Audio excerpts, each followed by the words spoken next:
આજે સવારે 7 વાગ્યાથી મતદાન ચાલુ થઈ ચૂક્યું છે।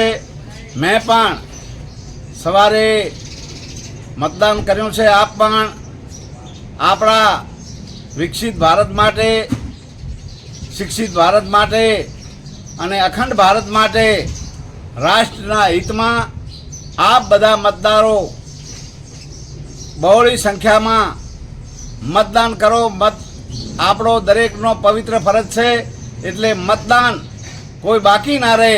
એટલે તમે પણ મતદાન કરો અને બીજાને પણ મતદાન લાવીને કરાવો। એ જ આપણી પવિત્ર ફરજ છે। વધુને વધુ મતદાન કરો।